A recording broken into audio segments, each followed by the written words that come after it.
بسم اللہ الرحمن الرحیم۔ السلام علیکم۔ کیا محرم میں شادیاں کر سکتے ہیں؟ اس ویڈیو کا ٹارگٹ ہے 1K سبسکرائبر اور 100 لائکس۔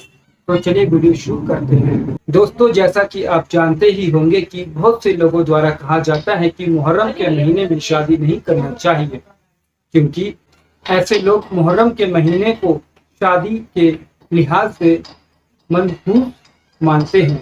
ان کا کہنا ہے کہ اگر محرم میں شادی کریں گے تو شادی کامیاب نہیں ہوگی۔ اس کے علاوہ بہت سے ایسے لوگ بھی ہیں جو کہتے ہیں کہ محرم کے مہینے میں حضرت امام حسین شہید ہوئے تھے، لہٰذا ہمیں اس مہینے میں شادی نہیں کرنا چاہیے۔ تو آئیے جانتے ہیں کہ محرم میں شادی کرنا جائز ہے یا نہیں۔ پوری جانکاری آسان بھاشا میں۔ کیا محرم میں شادیاں کر سکتے ہیں؟ محرم ہو یا رمضان، جتنے مہینے ہیں سب میں شادی کرنا جائز ہے۔ اعلیٰ حضرت سے پوچھا گیا کہ محرم میں شادی کرنا جائز ہے یا نہیں، تو آپ نے فرمایا کسی بھی مہینے میں شادی کرنا منع نہیں ہے۔ دوستو، اس بات کا خاص خیال رکھیں کہ اسلام میں کوئی بھی مہینہ منحوس نہیں ہوتا، اور رہی بات محرم میں شادی کرنے کی، تو آپ آرام سے بغیر کسی پرابلم کے محرم میں شادی کر سکتے ہیں۔ اسلام کسی بھی مہینے میں شادی کرنے سے منع نہیں کرتا۔ آپ جس مہینے میں چاہے شادی کر سکتے ہیں۔ اگر آپ ایک مسلمان ہیں تو آپ کو کسی بھی مہینے کو منحوس نہیں ماننا چاہیے۔ کچھ لوگ کہتے ہیں کہ محرم کے مہینے میں شادی کرنا جائز تو ہے لیکن مکروہ ہے۔ یاد رہے، ابھی تک کسی بھی علیم مفتی نے یہ نہیں کہا ہے کہ محرم میں شادی کرنا مکروہ ہے۔ آپ کسی بھی عالم سے پوچھیں گے، آپ کو یہی جواب ملے گا کہ محرم کے مہینے میں شادی کیا جا سکتا ہے، کیونکہ کہیں یہ نہیں کہا گیا ہے کہ محرم کے مہینے میں شادی نہیں کرنا چاہیے۔ لہٰذا ہمیں فالتو کسی کی سنی سنائی باتوں پر بھروسہ نہیں کرنا چاہیے۔ ہمیں علم دین حاصل کرنا چاہیے۔ جس چیز کے بارے میں جانکاری نہ ہو، اس بارے میں کسی جاہل یا کم پڑھے لکھے سے پوچھنے کے بجائے کسی عالم سے پوچھیں جو اسلام کے بارے میں جانکاری رکھتا ہے، ورنہ آپ ایسے ہی گمراہ ہوتے رہیں گے۔ محرم افضل مہینہ ہے۔ دوستو، آپ کی معلومات کے لیے بتا دوں کہ محرم اللہ تعالیٰ کے عظمت والے مہینوں میں سے ایک ہے۔ اس کے بارے میں اللہ کے رسول فرماتے ہیں کہ رمضان کے بعد افضل 3 روزے اللہ تعالیٰ کے مہینے محرم کے ہیں۔ دوستو، محرم ایک ایسا مہینہ ہے جس کی نسبت اللہ تعالیٰ نے اپنی طرف فرمائی ہے۔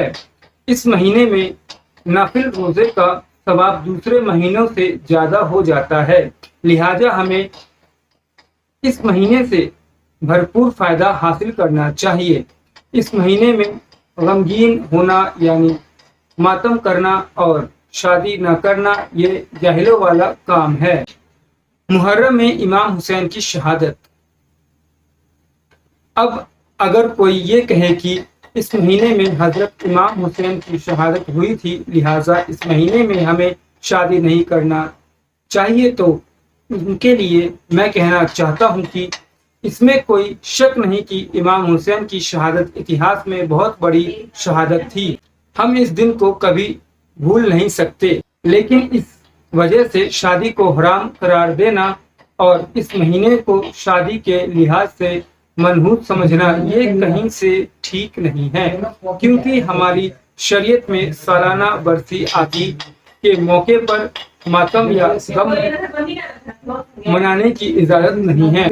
اب جب سالانہ برسی غم منانے کی اجازت نہیں ہے تو ایسے موقع پر شادی نکاح کیوں حرام ہو جائے گا؟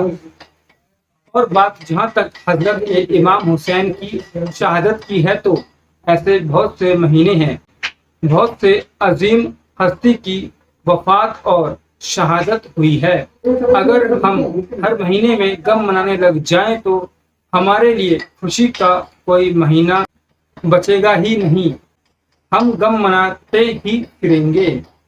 جو محرم کے مہینے میں شادی کو حرام مانتے ہیں یا مکروہ مانتے ہیں، ان سے میں پوچھنا چاہتا ہوں کہ آپ ربیع الاول میں شادی کیوں کرتے ہیں؟ اس دن تو ہمارے پیارے آقا حضرت محمد صلی اللہ علیہ وسلم کی وفات ہوئی تھی۔ اگر ہم غم منائیں تو اس سے بڑا غم ہمارے لیے کیا ہو سکتا ہے؟ لیکن پھر ربیع الاول میں ہم خوشی کیوں مناتے ہیں؟ اس مہینے میں شادی کیوں کرتے ہیں؟ اس کے ساتھ ہی سفر کے مہینے میں امام حسن علیہ السلام کی شہادت ہوئی، تو اس حساب سے تو ہمیں ربیع الاول اور سفر کے مہینے میں بھی شادی نہیں کرنا چاہیے۔ سفر کا مہینہ محرم کے بعد شروع ہوتا ہے۔ ایسے بہت سے مہینے ہیں جس میں یا تو کسی کی وفات ہوئی یا تو کسی کی شہادت ہوئی، تو پھر کیا ہم شادی ہی نہ کریں؟ امید ہے یہ جانکاری آپ کو پسند آئی ہوگی۔ اگر آپ کو کوئی سوال یا کوئی مشورہ ہے تو آپ ہمیں کمنٹ کر کے بتا سکتے ہیں، اور دین سیکھتے ہیں یوٹیوب چینل کے 1K سبسکرائبر اور 100 لائکس کو ضرور سے پورا کریں۔ شکریہ۔